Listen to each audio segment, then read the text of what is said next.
This is Body, Brain, and Pain. I'm Erin Babineau. And I'm Michelle Steggy.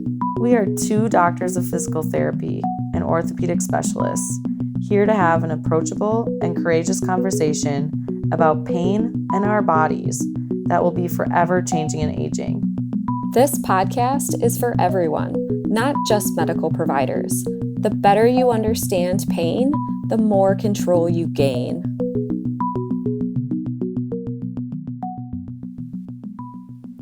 Welcome back, everyone. Last episode, Erin and I talked about finding joy in movement and asking ourselves why we move.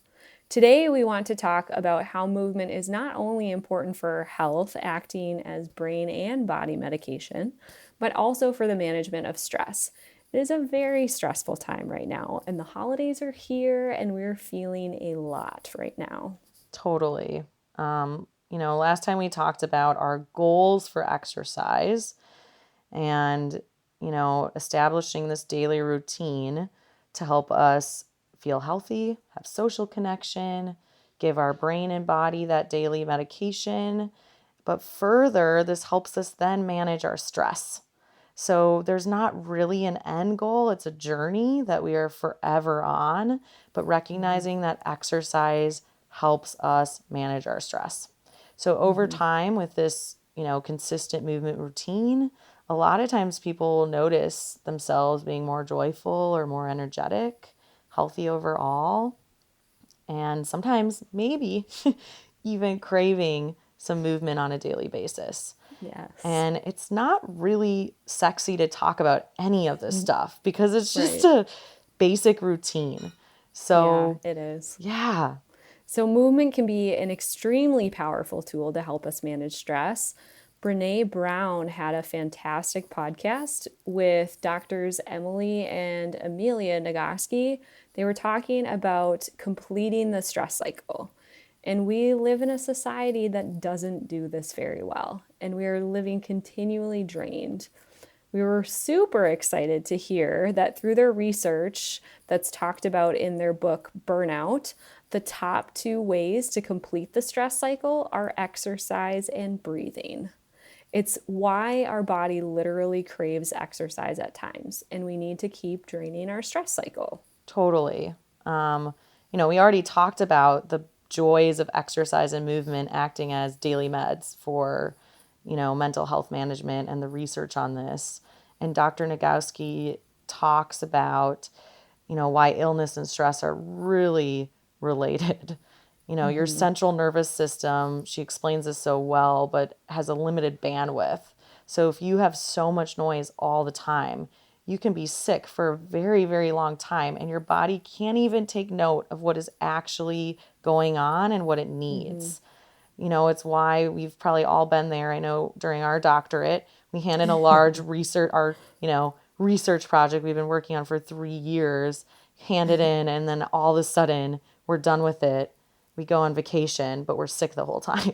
Right? Yeah, not fun. No. I always like to give the analogy that of stress in our lives being like an overflowing cup. And so if someone is having persistent pain, maybe that fills that cup up halfway.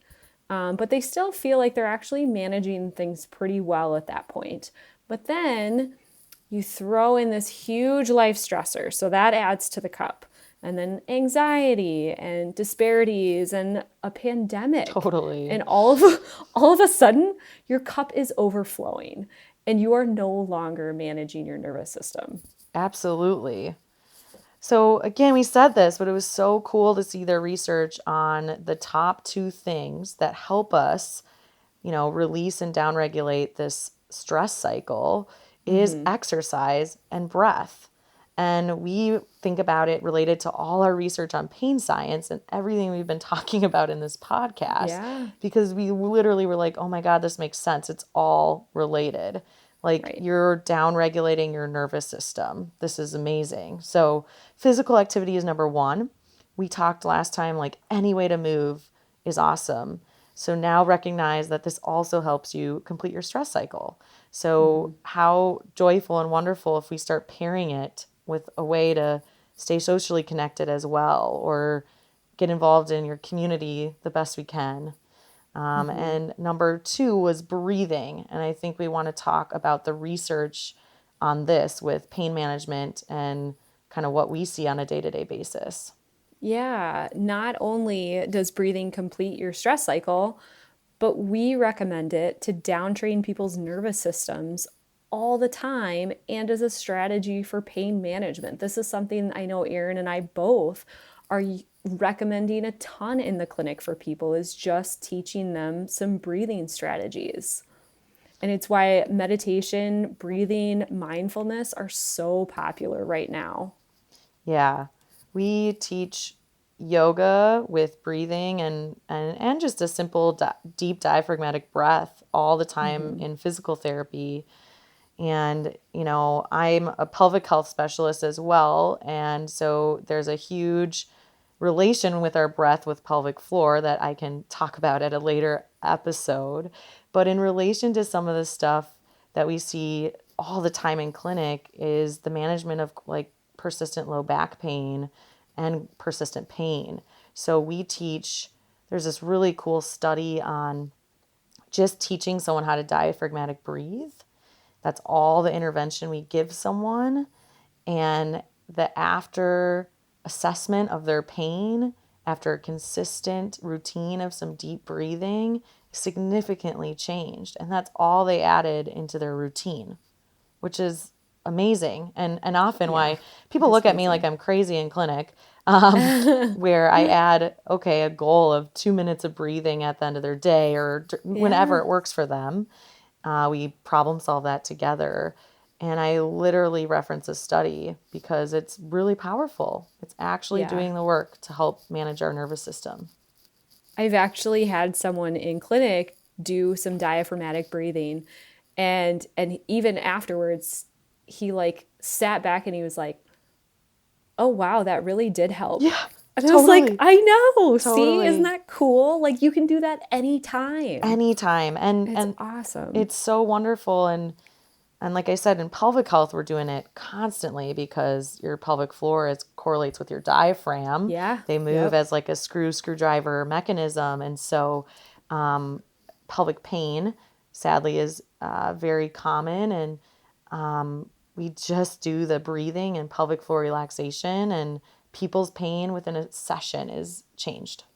That's awesome. Yeah. And we recommend starting small. So like Erin said, 2 minutes of breathing and mindfulness in people's routines as a way to manage pain and just to be able to check in with their stress levels, which oftentimes those are very related, pain and stress, as we've talked Talked about. about those pathways. Yeah. Yes. And giving yourself that credit. We talked about these examples of what we see in clinic, but if you start doing some breathing, and we'll add some fun links in our episode of things we've given people, Yeah. or even like, some light aerobic exercise, and you go from like 6 out of 10 pain and now you're at 4 out of 10. That's a moment to reward yourself and give yourself a pat on the back and acknowledge that you just checked in with your body and changed that response. And, use your mantra or whatever you need, but that's a really powerful moment to, give yourself that good self-talk and support always. We talk about that all the time in the clinic, and our goal is really to help you notice that and give yourself that credit. So some people will describe, after doing some deep breathing or exercise as, an increased feeling of lightness or joy or happiness. And it's important for you to know how to check in with yourself and acknowledge that work. Absolutely.